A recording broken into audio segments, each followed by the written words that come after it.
Well, I'm using a pancake printer this morning.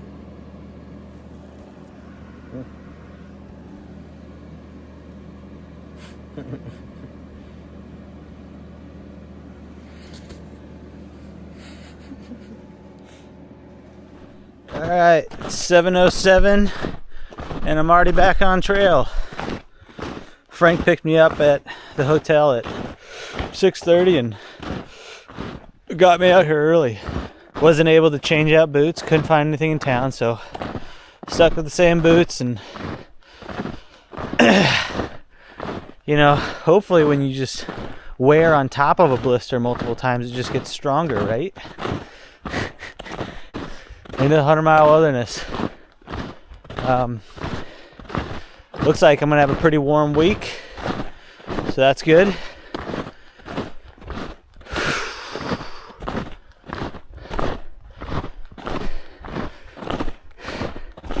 And I'm finally just doing trail, man.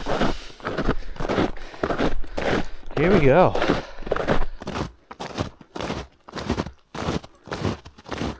Back to Herd Brook, where I spent my first night when I got into the park. Yeah, buddy. It's like 8:30 right now, so it took about an hour and a half. Not too shabby. This snow is pretty soft, and I was going down a bit, so I threw on my secret weapon. You see it? The 5-inch extendo. I think it's making a difference. Feels a little bit easier. I think I'm floating a little more. Sure hope so, because I've been lugging these things around. Spent like $90 on them. Woo! Going through some deep snow. This might be the tone for the 100-mile wilderness. Battling through snow.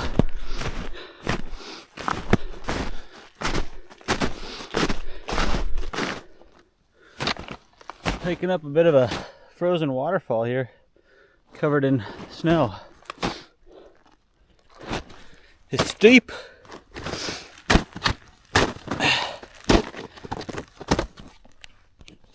Oh, dude, I love these snowshoes though. The freaking crampon.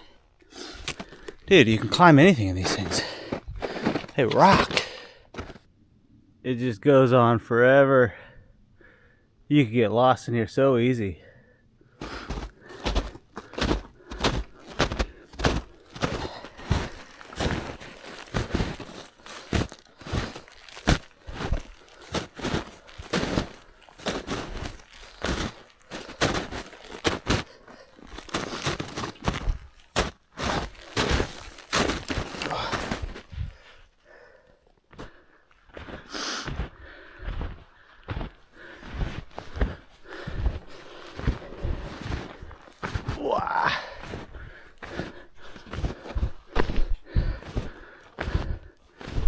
A little bit difficult finding trail through this part. Kind of just picking a heading and going.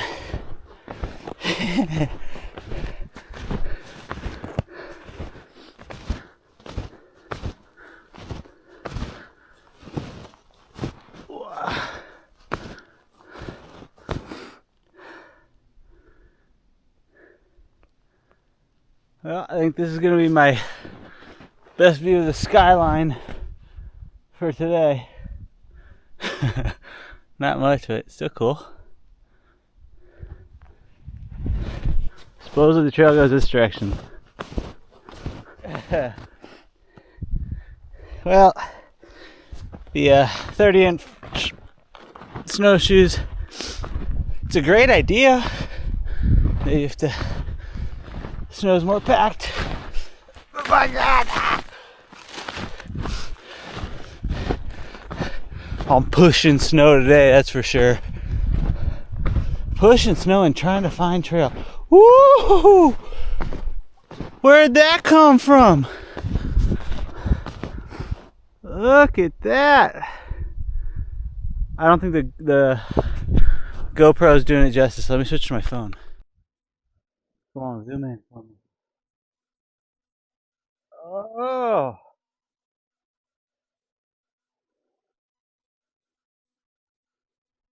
it's beautiful. What is it about looking at mountains with like a little bit of sun in the distance? There's just like clouds just right at the top of them, little wispy clouds.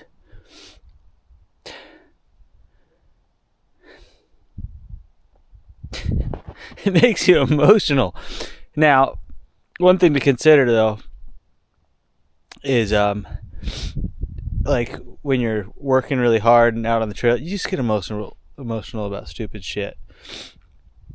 So maybe the mountains are that beautiful that they're making me tear up.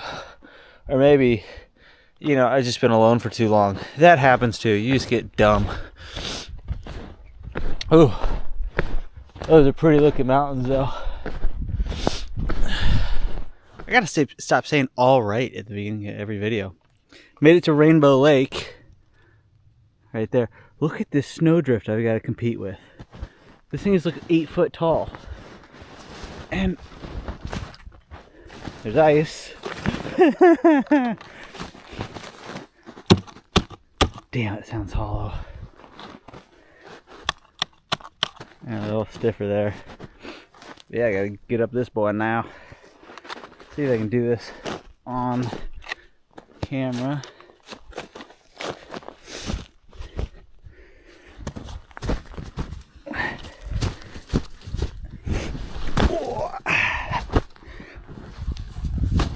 There we go.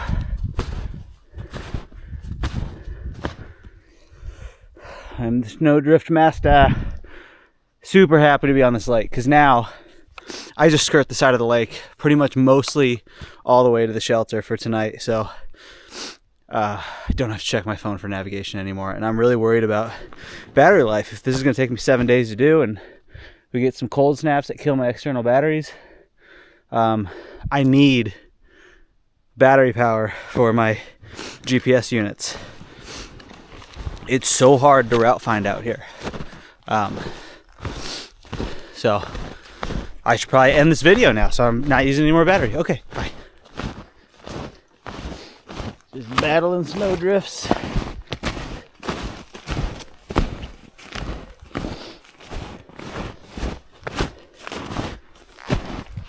Ooh, that's a hard snowdrift.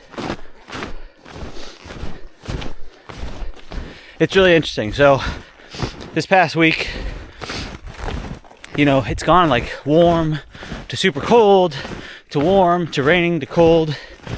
And on, you know, I'm only 10 miles into the trail. But just in those 10 miles, there's so many different little systems of snow. You know, there's super soft snow. There's snow that's frozen. And then, sorry, I got distracted. There's a canoe right here. Rainbow Lake canoe. Canoe and a fire pit. Let me just go check this out.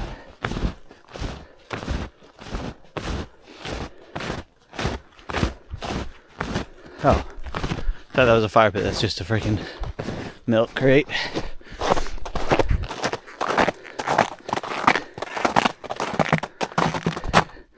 Huh, I wonder why they left it up. Rainbow Lake.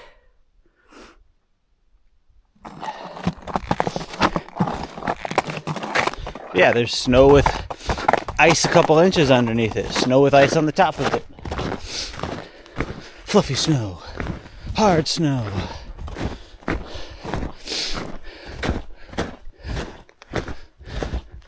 I'm following moose tracks right now. Kind of hoping I'm going to see a moose. I should stop yelling.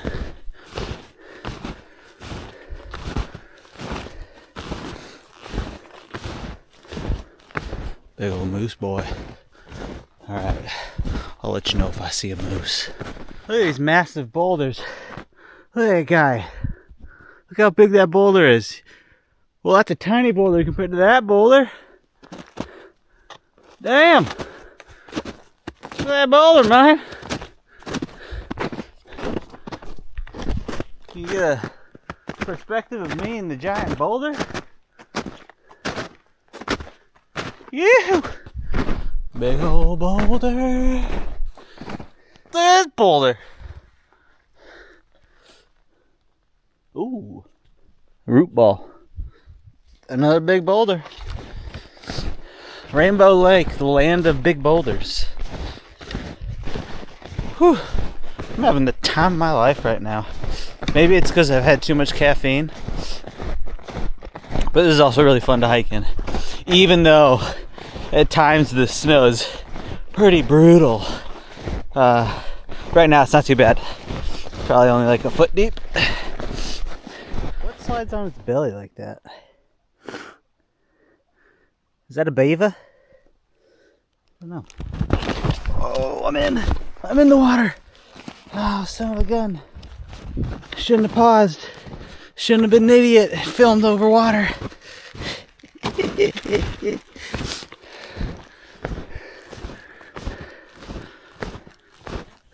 I recovered though. Recovered like a pro.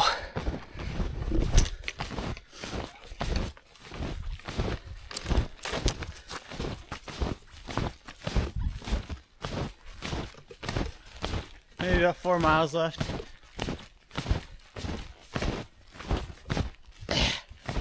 We're battling snow.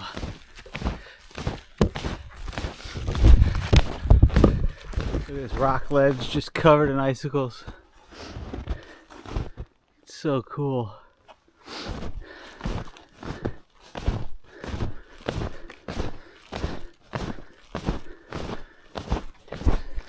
I don't want to jinx myself, but I'm doing pretty good following trail right now. Jinx myself. Lost the trail. Look at this absolute debacle on trail. All kinds of trees came down. Must have been one heck of a windstorm coming through here.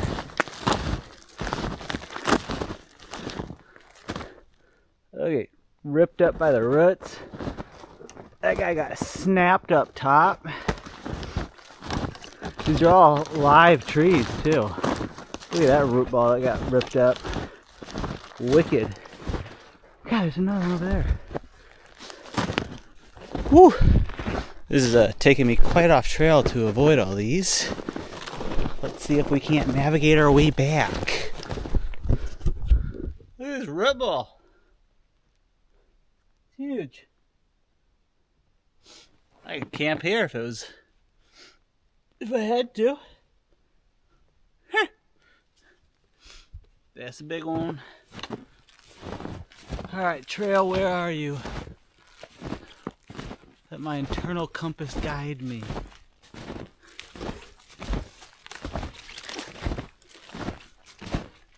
I sense it. It's close. Aha! I see a blaze. I just gotta battle through trees for about 100 yards and I'm back.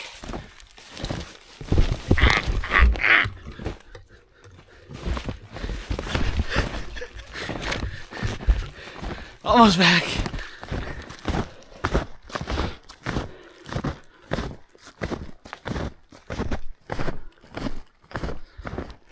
I just took the 5-inch tails off. You know, great experiment, great idea, but nah. They really actually didn't give me that much flotation, and it's quite a bit more awkward and more work with them on. Now that I've taken them off, it feels pretty good.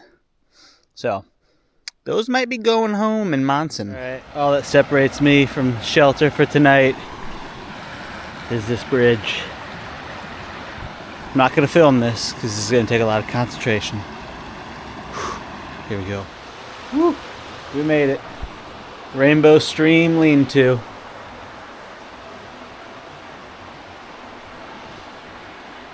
Hey, buddy. I'm just down by the water filling up. And God, just look how beautiful it is here.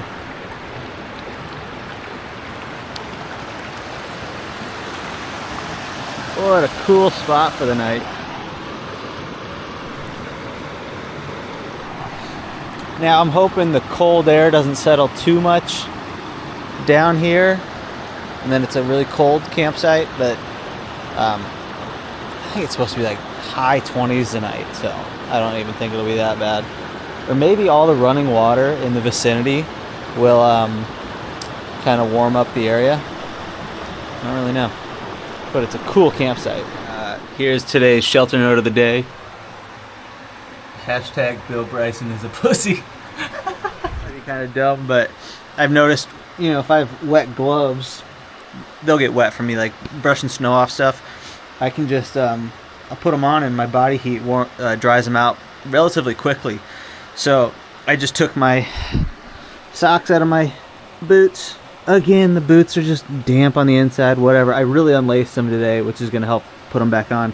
But I'm going to keep my feet in these wet socks for as long as I can handle it, to try and dry out the socks with my body heat. You know, it's not super cold out right now, so I think I can do a decent job at drying them out before my feet get so cold. I mean, I'd never sleep in the wet socks because it's just a recipe for disaster, but you know, it's only 3:30 right now. I can keep them on for half an hour, and just see what happens. Maybe I can dry them out. This method has worked for the time being, but I just checked the temperature thing on my backpack, and it's 32 degrees out right now. So this works at 32 degrees, drying out the socks by just keeping them on. But any colder than this, and I don't think I could keep my wet toes out this long. I'm just going to do it a couple more minutes because the tippy toes are still wet, but it worked. But my toes are starting to go numb right now, so now I got to focus all of my mind power on warming them up. Okay. It's probably the last thing I'm going to film tonight unless I get some inspiration. Yep. Alright, you know what I will do? I will show you how a white gas stove works. So what this does is, this bottle's full of white gas, you pressurize it, and then, I don't actually know what white gas is, it's like highly refined something, but it's hard to find. And so I wish I had gotten, this is the MSR Whisper Light, I wish I had gotten the international version, because whatever version I have can only burn white gas safely and effectively. If you use other stuff, you can clog it up, and I don't know, it's just a horrible idea. If you get the international version, supposedly you can burn freaking all kinds of stuff. Like you can just go to the gas pump and get freaking unleaded gas, or use kerosene. There's just a much wider variety of fuels you can use, versus this one that I have can only use that camp fuel reliably, and it's super hard for me to find on this trail already. Like, I hope I can find it in Monson. Now, yeah. And it's just kind of annoying to have to find that fuel on trail so far, it seems like. Luckily, the Katahdin General Store had it, and I'm hoping I can find somewhere that in Monson that has it. But the international would be nicer, because then if they didn't have that nice gas, I could just go fill up unleaded fuel. But, so how this thing works is, this little tube right here, this copper tube, comes from the fuel line, so the fuel goes through there, and then it's pumped through there, and when it goes through this, it vaporizes the liquid fuel, and then, you know, burns it. I don't know exactly what else goes in there, but this tube needs to get hot in order to vaporize the fuel. So what you do is you turn on this valve, and you let a little bit of this white gas collect in this little pan down here, light that on fire, and then as that burns, it'll heat up this, and then once that gets hot enough, you can turn on the stove, it vaporizes it, and it gets you a really nice blue flame. So I'm gonna do that for you.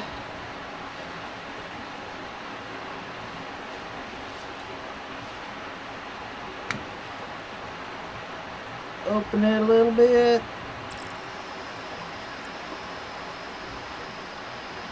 Fill up the fuel pan.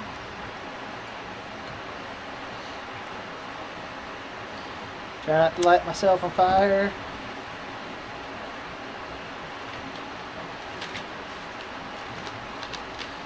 And that burns for a while. Put my wind guard up. focus the fuel, focus the heat.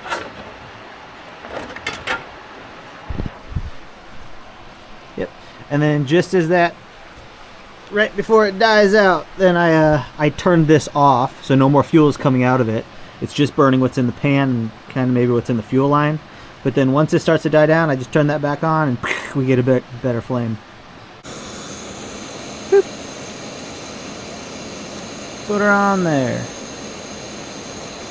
And tonight for dinner we got Velveeta macaroni and cheese shells. Yeah, dude.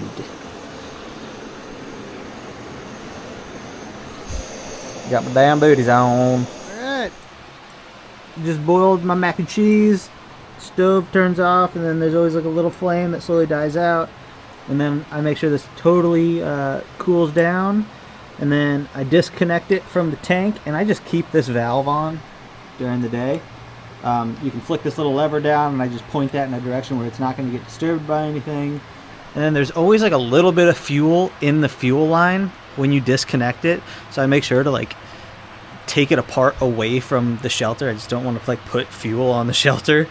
And there's like a little pin that is in the jet underneath it, and so you're supposed to and then I shake the stove after I'm done every time, and that little pin moves up and down and it clears out the jet, supposedly. So that is how to make mac and cheese on trail with an MSR Whisper Light.